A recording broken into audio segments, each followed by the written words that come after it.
So let's see if you guys want to go ahead. We'll do it like the last video. For those of you that weren't in here on that one, go ahead and we'll start with Ben. Introduce yourself. We'll go around and I'll ask a few questions and we'll go from there. All right. I am Ben Glover. I am Chief Operations Officer of Lecheek Nutrition, Insane Labz, Genomics, all the brands. Ruben, I'm out of Texas. You're a beast. Yeah. Very important. I'm Dustin, CEO of Lecheek Nutrition, Inc. Jason, VP of Sales for Lecheek, Insane Labz, etc. Dalton, Director of Sales for Innovative Formulations.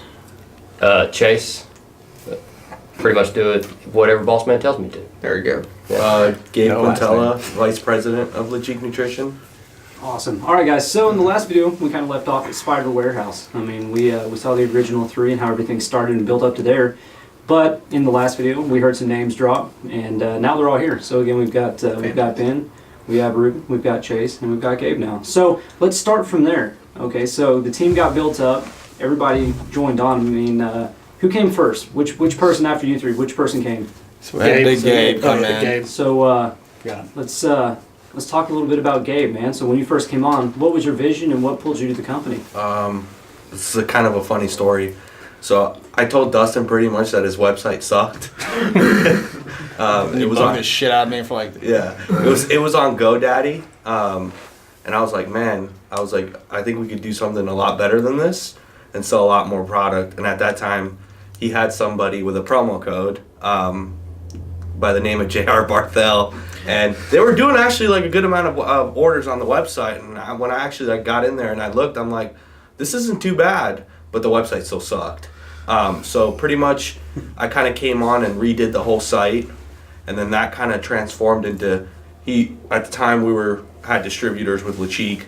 He made a trip to Florida to visit Lone Star, and we met up, and pretty much I came on board to do outside sales in Florida, which is effing horrible, to say the least.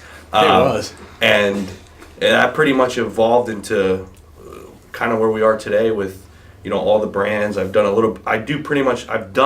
pretty much a little bit of everything from on the brand side, from marketing, sales, or web development, social media, to innovative formulations. I've worked with Dalton a lot. When I was doing that, I've kind of gotten away from that, and that's pretty much where we are today. Yeah.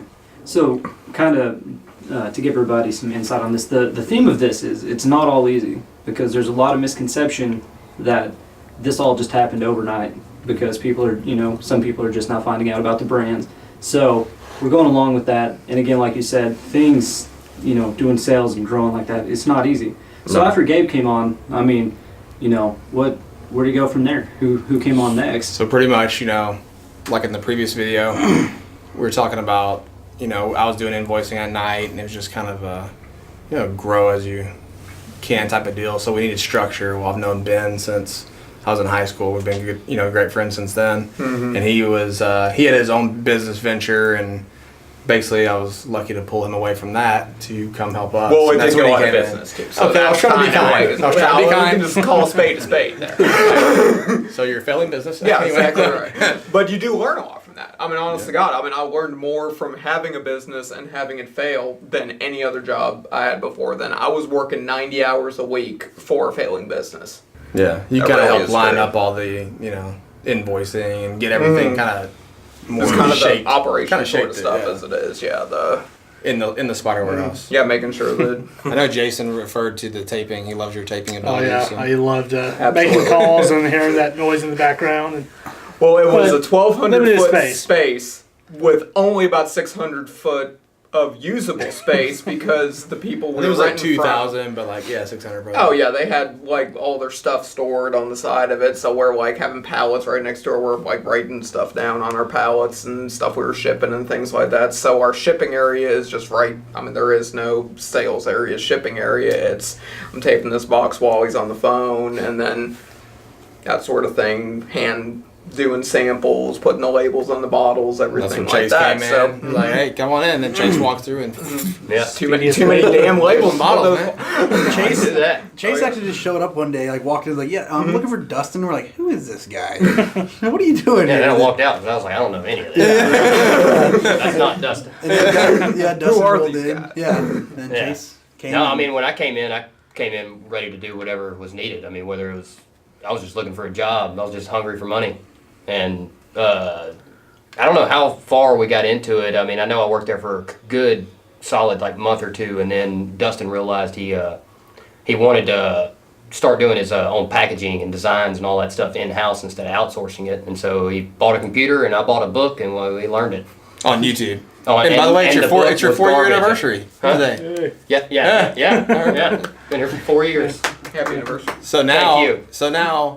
you learned on YouTube, and now say what you're doing. Like you're editing movies, you're doing Yeah, editing computer movies, graphics. visual graphics. Now that we got the Dalton block out the way. Yeah, my fault. I mean, pretty much anything on a computer or a program, we can run it. I'm doing a PowerPoint right now. I haven't messed with PowerPoint in like 10 years. I didn't even know incredible. people still He use those, but we got to do one of them. So, He taught himself how to do all this stuff. He didn't go to college. He didn't do all that stuff. He taught himself. So yep, YouTube Great. University.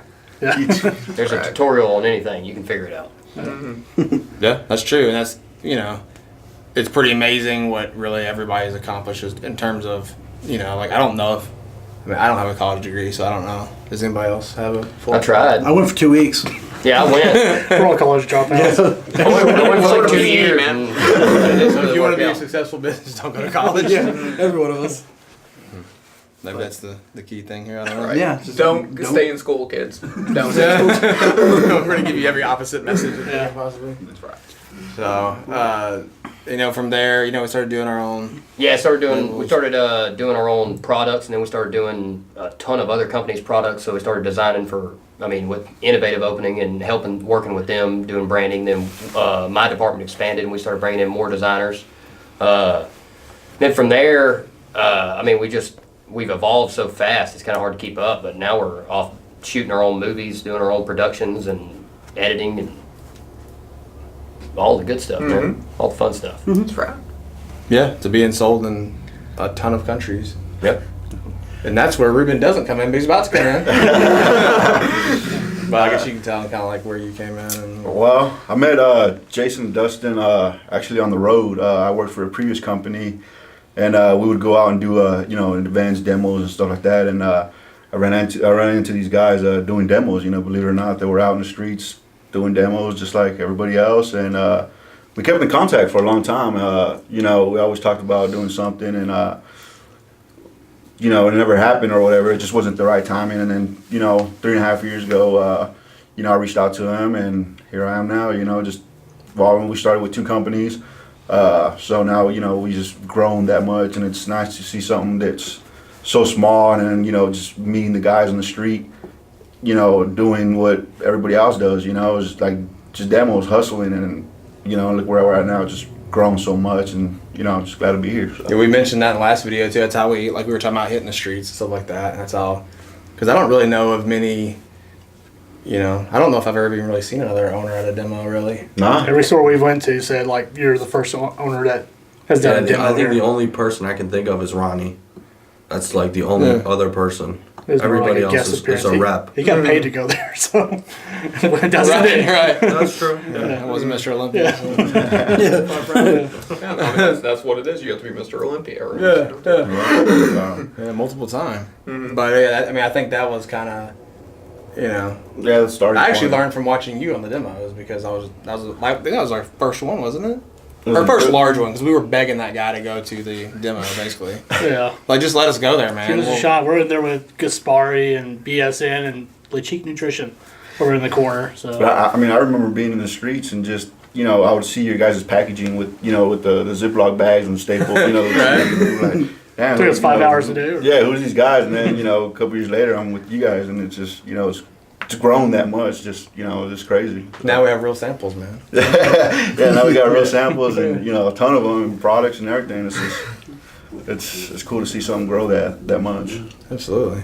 And that's pretty much the spider warehouse. I mean, I don't really know what else to say. Did like, you guys ever? like- You guys never got to see the spider warehouse, right? No, I've seen It's it. that game. He's seen it on Skype plenty of times. No, I've seen it. I've seen Okay. it. Yeah, I've seen Yeah, it. so- It's pretty wild. It's It's different. pretty wild that where we are today to where that were. was. Yeah. Yeah. And when we had other brands and all that stuff that we used to sell. But yeah. So I mean, it's obviously it's pretty crazy. So I mean, like out of everything from Spider Warehouse up until now, what do you guys think has been the hardest part of all of it? You know, like what Do can we be- want to go kind of like... I mean, you just general conversation. You guys can have at it. I'll start. Sales. Sales are a bitch. To break a door and get product on a shelf, on a website, an international distributor takes a shit ton of persistency and people saying, no, your products suck, I don't want them. No, for like a year, and then, okay, I'll take your products. Oh, your products are amazing. And then rebuy and reorder and stuff like that. I don't think people understand how tough sales really is. That would be my biggest thing. Chase. Well, I just know what y'all kind of dabbled into. I mean, I'm gonna look over at you. I know Taking a what mile you of did design through shit, stuff. man. I mean, my biggest challenge was probably just learning the programs. Once you get a base idea, well, I'd say either learning the program or learning how to design for print. Because whenever I was doing designs, I mean, the way you design something on a computer isn't the way it's going to look whenever it's printed. I mean, you have to factor in all the press, the way it's printed, the type of printing it's going to use. So doing a lot of messing up a shit ton of labels for Dustin, pretty much. Getting them in and being like, that's not what we want. So yeah, I have a lot of trial and error with that. And then once we got all that figured out, I mean, it's still hard to find somebody to bring in that has a college degree or anybody in general that can understand the design and printing side of things. You know, you have to actually design for a finished product, not what it looks good on a computer screen. Yeah, I mean, you interview people and they just say they can do all sorts of stuff and they can't. And it's lies. It's crazy. It's lies. Nothing Yeah, but not lies. sitting behind the anyway, Dalton. I'm on the manufacturing side, and I think the hardest part that we have to deal with is honestly probably the labels from other companies. Just making sure everything's compliant, you know, and getting in the correct one. You know, we send all the information over, and having the person actually take it from what we send to the label is very difficult. But I mean, other than that, I mean, Getting the owner to do some work and start getting whoever to do some work. yeah, well, everyone, they always expect like me to make the formula, flavor the formula, send the formula out, and we've actually had people, you know, ask us to help sell their product too because we helped manufacture it, so we actually technically are, you know, part of the brand as well. And we actually tried to help sell, but then they complained that we weren't selling enough. Yeah, well, we would help sell, and then, you know, you're not selling enough, or, you know, just getting someone to actually help do something, you know, they just expect, you know, like we talked in the other video, everyone expects to kind of have stuff given to them instead of work for it. So I think that's, you know, having people, you know, actually help with stuff that's theirs. So On the sales, mine's this is pretty much the same as Gabe. I mean, it takes time. It's a relationship business. I don't think a lot of people understand that.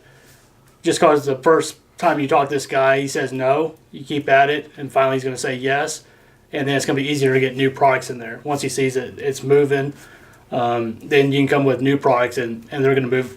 He'll trust you, and he'll want to bring in the products because you built that trust up. And it's a lot easier, like with us. When we first started, we couldn't get anything in there, but once we get that first product in there, now everyone's trusting us. Now we can say, hey, you need to bring in this product. Okay, I trust you. Let's get it in there. So it's a lot easier to move, but a lot of people think like when you first start, you're going to get your products in the store right away. It's not going to happen. You got to build that relationship with the customer, with the store owner, and get to where they feel comfortable dealing with you. So Yeah, I guess on top of the sales side, that's the difficult part. But I would say, like, you know, where I know we can be, it's difficult for me to wait to get to where I know we can be. So it's like annoying how long it takes to do something sometimes, because I know we can be like triple the size that we are, but you know, it takes time to get there. Yeah, like we've grown so fast, it's hard to expect, you know, you just have to have a family of people, like we said in the last video, and that's what we're creating. So now we'll get there. It's just gonna take a little bit of time, I guess. So it's hard patience probably for me. Yeah. I think for me, it's like Game and Jason said, it's the sales part, but I think most of it was the transition from a clean looking bottle to something that was completely different. The industry, I guess, wasn't ready for it at the time.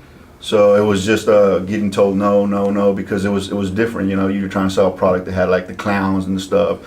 And I mean, now it became where it's like everybody's kind of jumping on it and it's kind of doing something different. Besides the clowns and stuff, you know, as far as like in the industry. But I mean, I think that was the hardest part, just doing that. But it evolved and it grew, and now everybody's like on it and trying to go from there. So A bunch of people copying our shit, you mean? basically, I didn't want to. Yeah. So I mean, I think that was the hardest part. You know, is trying to sell somebody, you know, something different. And like I said, you know, at the time it was like a no. Now it's like, oh yeah. So it's like, you know, it just grows from there. So I agree. Yeah. Yeah, I mean, definitely, like, for what I do, it's kind of like the shipping, the policies, day-to-day operations, that sort of thing. So there's been a lot of things we've had to get used to. I mean, when we first started, we were in, like I said, we're in a small warehouse, spider warehouse. If we shipped a pallet, we were literally lifting it up into the back of FedEx's truck because we couldn't afford to get a lift gate. Now we got a huge warehouse with like loading docks and things like that, so you got to adjust your shipping methods, pulling orders, everything like that. We got a crew of warehouse people now, got people invoicing for us. So definitely every step forward, there's a couple, you got to make sure the foundation's laid out first before you actually take that step. So kind of trying to see the future a little bit, and like Dustin was saying, be patient enough to where you're not taking that step before you're ready, but to also that you can jump forward if there's that opportunity that you need to capitalize on too. So For sure. I think we nailed all that. I mean, All that. that's it. It ain't easy. Follow those steps, you'll be. It doesn't It's have not easy. You and can follow that all gibberish. those steps: start a business, go out of business, have 15 people come around, and then you're set. That's it, man. And it doesn't happen overnight. It really doesn't. Countless. Well, that's kind of the point of these videos, because Yeah. like, everybody thinks it is an overnight thing. No, And then- not at all. What we talked about in the last video is like most people think like, oh, I can 6 months I'll be making tons of money with this brand. There's a lot of brands that takes 10 years to even get a product that does well. So I mean, it takes a lot of time and a lot of hustle. A lot of lack of sleep, a lot of hours. Now you have your own business. You get to set your own hours, don't you? Of course, man. Set your own schedule, man. I mean, that's like That doesn't work. that doesn't work. I forgot about that. Just letting y'all know that doesn't work. Just FYI, don't stay in school and don't set your own hours. Get here early, leave late. That's right. Well, I think that pretty much sums it up for this video, guys. You know, thanks again for taking the time out to answer some questions for the public. And guys, if you have any questions or anything, make sure to drop a comment down below in the video. Make sure you give this video a thumbs up. And you know, what do we normally say in a video, man? It's gotta be take care. Be a real man. Take care of your kids. Right on, guys. All right, guys. Thanks again, and we will catch you all later.